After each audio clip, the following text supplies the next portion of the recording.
Good morning once again. Welcome to another installment of Coffee with Billy. This morning, I don't know about you, but I am trying something a little bit different. I do it on occasion, but I'm actually drinking a spiced chai tea with espresso. Some people call it a dirty chai, and it's actually quite delicious this morning. I'm really enjoying it today.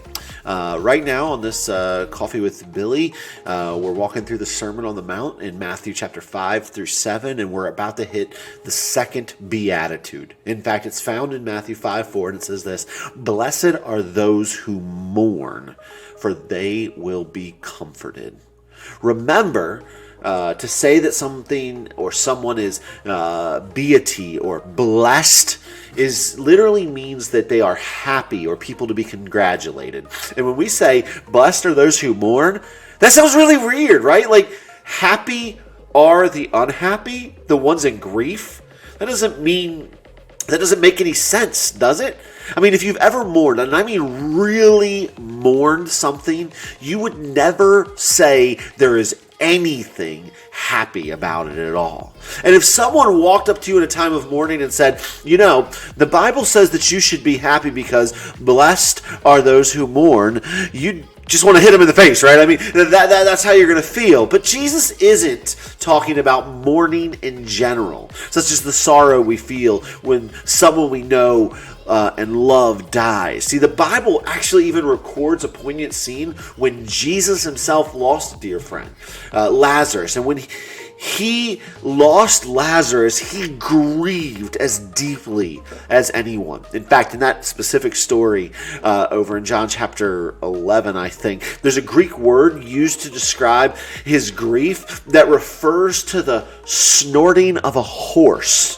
In other words, he was grieving so deeply that he was heaved over, doubling over, almost choking on his grief. It was the definition, the description of ugly crying.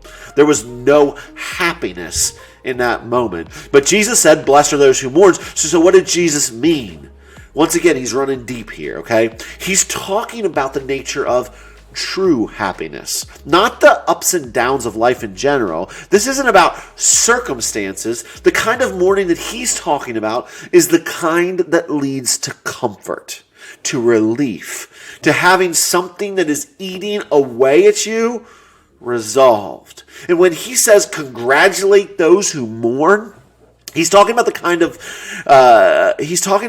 comfort, the kind of sorrow, the kind of sadness that we get over the sin in our life. See, Jesus is saying that the key to happiness is having the sin in your life, the disobedience, the rebellion, the things that will drive you to your knees on the day that you stand before God, having those things drive you to your knees right now. Don't ignore them. Don't turn a blind eye to them. Don't rationalize them away or make light of them. See, happiness is letting the things in your life that break the heart of God break your heart. Now, why is that the key to happiness? Because Jesus said that those who mourn about the sin in their life will be comforted, which means they'll receive grace and forgiveness. See, sin is serious business.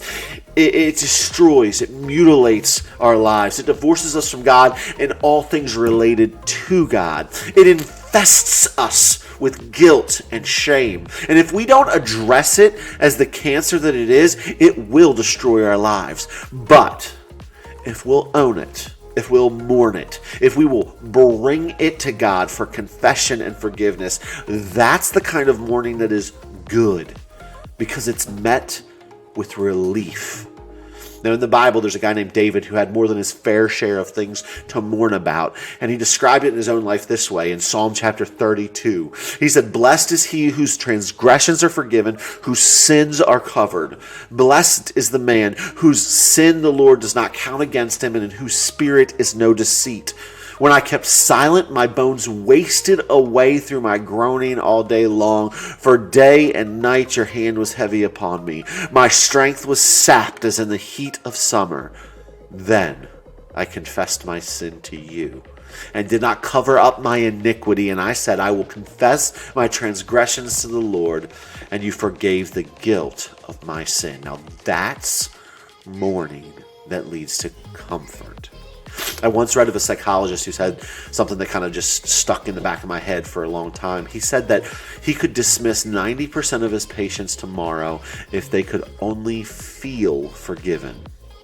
There was no comfort in their lives from their sins. And until that happens, there can never be true happiness.